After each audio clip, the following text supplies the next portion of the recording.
Rafael Perini mandou: boa tarde, Vanderlei Abreu, em caixa alta, tá? Você comentou que conseguiu hackear um supercomputador de uma rede privada e que não tinha acesso à internet. Diante dessa informação, gostaria de saber sua opinião sobre a confiabilidade das urnas eletrônicas. Independentemente de cunho político, tenho muitas dúvidas. Então, eu respondi. Eu fui, inclusive, da comissão. Agora eu vou dar a minha experiência pessoal e vou dizer o que eu penso. Isso toda hora as pessoas me perguntam isso. Primeira experiência pessoal, eu participei da equipe do PSDB que foi auditar as urnas eletrônicas. Assim, o jeito que deixaram a gente auditar, impossível fazer qualquer coisa. Porque não deixaram a gente auditar a urna. Olha só, você só pode usar... Tem essa urna que eu escolhi, eles escolheram a urna, que ia ser auditada, e como a gente ia auditar. Não, você não pode levar celular, você não pode levar computador, você não pode levar nada. Hoje em dia eu acho que é diferente, tá? Isso eu tô falando o TSE não deixou, efetivamente, a conclusão final foi inconclusiva porque ele não deixou a gente auditar urna nenhuma. Agora, cara, assim, urna não é um problema. Você tem zilhões de formas. É aquele negócio, né? A lei do menor esforço. O ser humano funciona com a lei do menor esforço. O que é mais fácil? Você ir numa favela, comprar um monte de voto, ou pegar voto de cabresto lá no interior, etc. Isso todo mundo sabe que existe. Ninguém aqui as eleições do Brasil não são seguras. Segura até mais de 2. Muito mais fácil você fazer isso e fazem. Todo mundo sabe que faz, né? Pode até ser coibido, não sei o que lá, mas fazem do que hackear a urna, cara. Contratar um cara para hackear uma urna, 10 urnas, 20 urnas, sei lá quantas. Ou hackear o sistema do TSE. Imagina quantas pessoas tinham que ser envolvidas para você realmente fazer uma armação dessa. Depende, na verdade. Não é tanta gente assim. Não, Porque quando afunila lá, fica pouca gente. Mas não fica. Eu conheço os sistemas de votação. Não as urnas, por exemplo. A urna que eu auditei no MIT foi reprovada, da Diebold. Posso até falar, não sei nem se eu posso falar isso, mas quando eu estava no MIT, a urna da Diebold foi auditada lá. Não sei se era exatamente a mesma urna, mas o hardware era e foi reprovado. Só que isso não quer dizer nada. Assim, você tem várias formas diferentes de proteger uma urna eletrônica. Porque se ela fosse inviolável, totalmente hackeada, não existe esse negócio de não ser absolutamente violável, etc. Você diz que 99,9% das coisas são hackeáveis. Mas você vai hackear uma urna? Que diferença que isso vai fazer numa eleição majoritária? Eu não acho que o problema seja na base, não. E se você for hackear o sistema do TSE ou botar alguma coisa lá, cara, quanta gente olha esse troço? Quanta gente você tem que envolver pra coisar? Teria que ser uma super conspiração, igual então, aquelas de filme. O lugar onde afunila isso é o meu problema. Não, então, mas mesmo assim são muitos técnicos, cara. Um programa desse não é feito por uma pessoa só. Entendeu? Não é um cara, não é só um cara que se desculpa, eu acho que eu não tô sendo clara. O sistema inteiro de votação do TSE. Eu não duvido do sistema. Entende? Quando afunila isso, quando afunila e chega na salinha onde fica 20 pessoas, que é o meu problema. Mas não são só 20.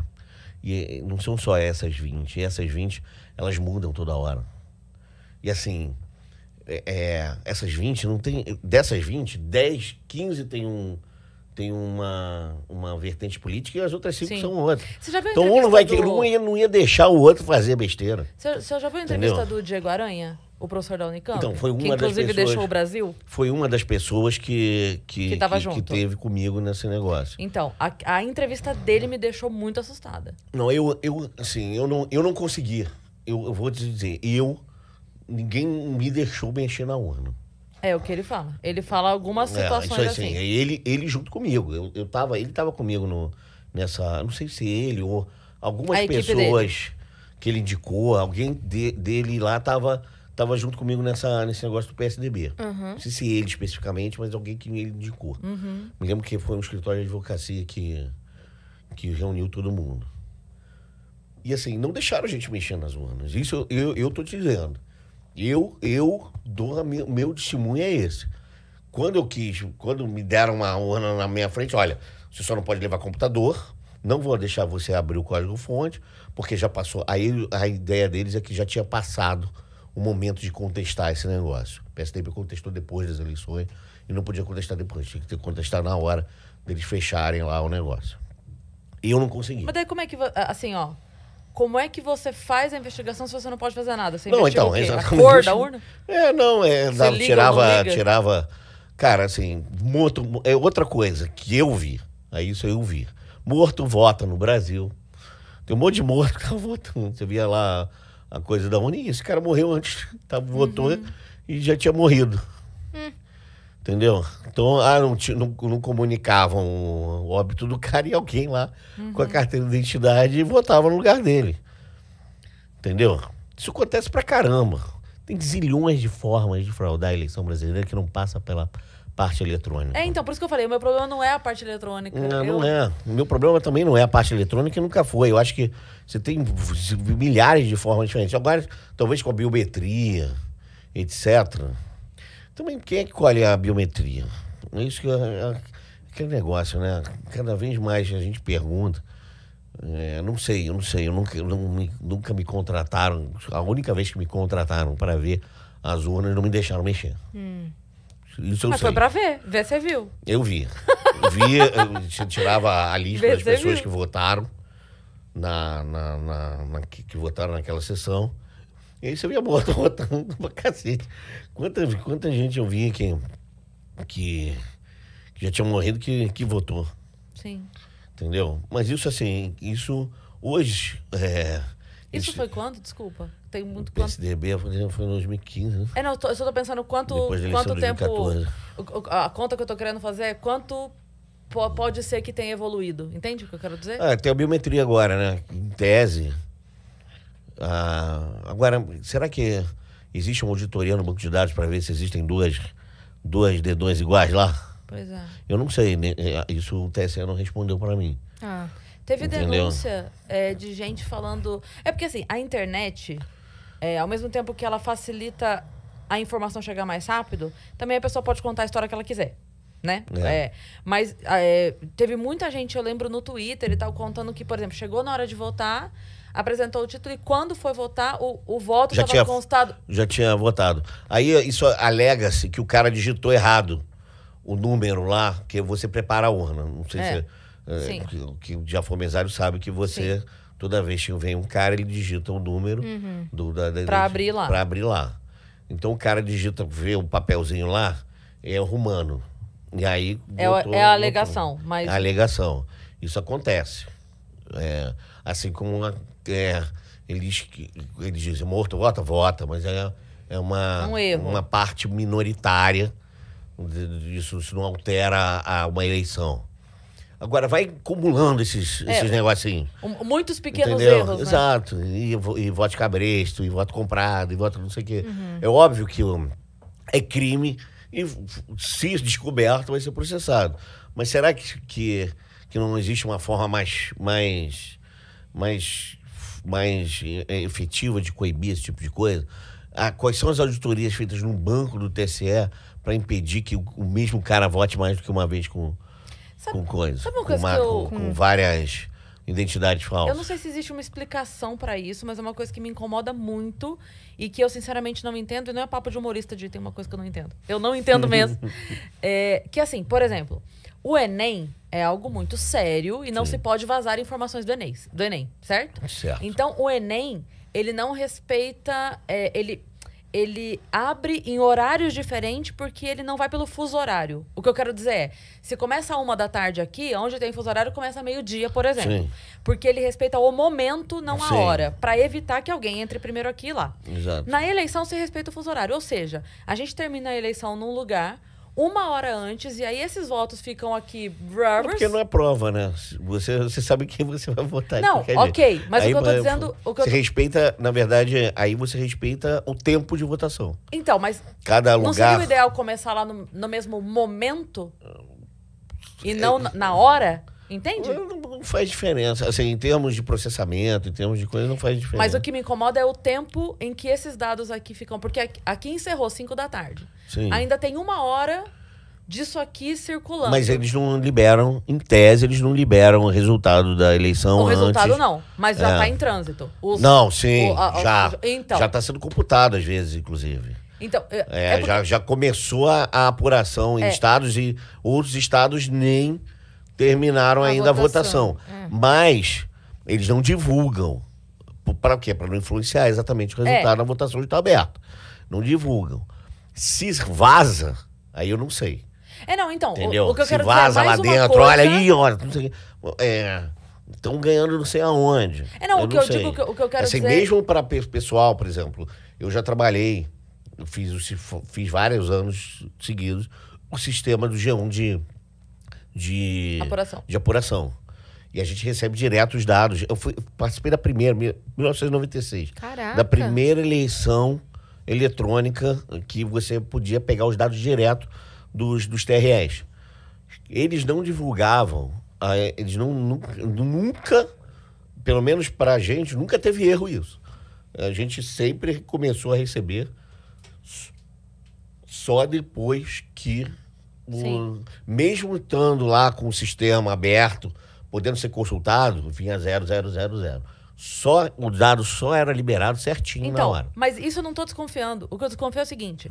Beleza, então durante 1 hora, esses dados que existem ficaram parados sem ninguém ter acesso. Não, o sistema já está sendo... Então, já estão apurando. Para todo mundo tá lá 00000. Tá, mas o computador lá do TSE já está apurando a eleição. O que eu quero dizer, alguém tem acesso.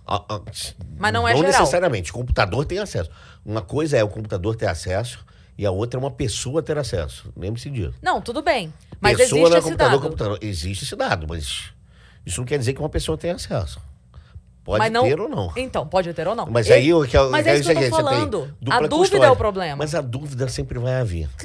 Exato. Até em eleição é de papel. Sim, mas... A dúvida sempre vai haver. A questão é, essa dúvida é relevantemente minimizada, mitigada pela transparência que se dá ao processo? Sim ou não? Aí, quer dizer, tem uns que acham que sim, outros acham que não. Sim. Nos Estados Unidos, o Brasil é o único país do mundo que tem. A verdade verdadeira, o Brasil é o único país do mundo que tem esse tipo de eleição majoritária dessa forma. É o único certo. É estranho, né? E, assim, eu não sei se as eleições são diferentes em outros países ou porque eles não usam, etc. A verdade é que o Brasil é o único que tem isso. Então é uma coisa para se pensar também. Não que eu não acredite na lisura do processo, ou acredito que alguém vai hackear, não tem nenhuma teoria de conspiração quanto a isso. Eu não acho que... Então, eu também sou dessa opinião. Eu não desconfio. O que me incomoda é essa nuvem, essa nebulosidade sobre o assunto. Entende o que eu quero dizer? Mas vai ser sempre. Assim, tecnologia é um assunto. Agora, você quer ver uma coisa? Você entraria num avião sem piloto? Não. Só com uma máquina? Porque basicamente é isso que você faz. Sim. Você entra num avião, o piloto faz nada. Sim. Quase nada. Assim, hoje em dia, se bobear, ele não faz nada. Sim. A maior parte dos pilotos, inclusive, saiu uma pesquisa, que dormem. A maior parte do tempo eles estão dormindo lá dentro da cabine. Sim, sim. Entendeu? Então, assim,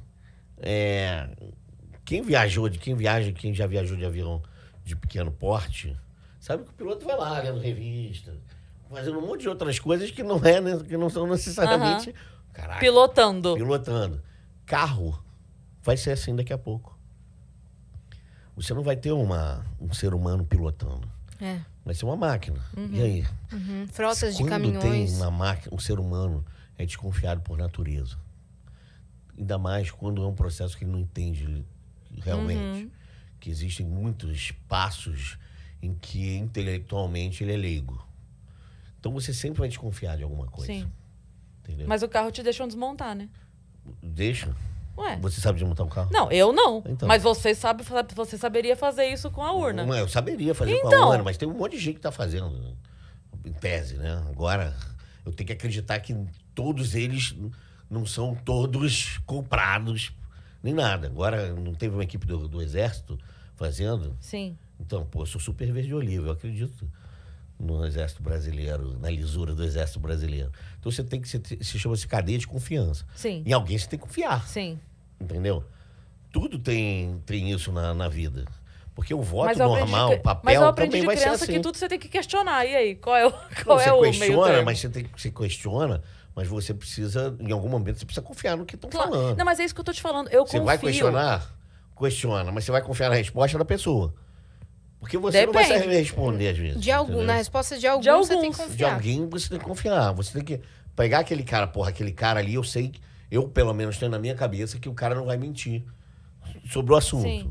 Mas o que me incomoda, por exemplo, é que todas as vezes em que eu procuro alguém que esteve o mais perto possível, como você disse, você vai saber desmontar o carro? Não. Eu não. Mas toda vez que eu converso com alguém, como por exemplo, você chegou lá, você seria a pessoa que ia falar assim, e aí, me conta.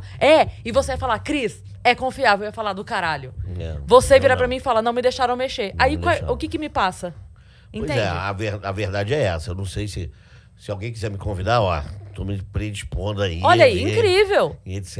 Mas, Incrível. A testar a lisura de grátis ainda por cima, hein? Olha aí. Olha, Ó, essa vamos oferta ver. é séria. Mas vamos ver. A minha experiência que eu tive foi essa, e a alegação foi que a gente fez um pedido extemporâneo, né? Intempestivo. Né? O que não era na fase de que podia pedir. Mas, pô, vamos combinar? Pô, mas a gente tem tempão sem eleição, né? Passa um ano Aí, inteiro pô, sem vamos usar. combinar. Dá pra deixar um ano Porra, com você. Quem não deve, não teme. Por que não deixaram mexer logo no próximo? Enfim. É, aí tipo, eles vão alegar o seguinte: realmente eu não vou para dentro de uma cabine com um computador para hackear uma urna. Né? Mas é capaz de ter bug. Você não vai para dentro de uma agora, porra. O problema é você saber. Mas será se for que um bug e corrigir. Se você já viu todos os lacres, você vai conferir. Quem é que confere? São os delegados. Tem delegados que conferem os lacres das urnas, né? Tem um promotor que confere na urna. Você que está olhando mesmo todos os negócios, você tem que acreditar no sistema. Sim. Tem que acreditar no promotor que está lá, tem que acreditar no juiz que tá apurando, que Sim. você tem um juiz que fica de plantão no dia.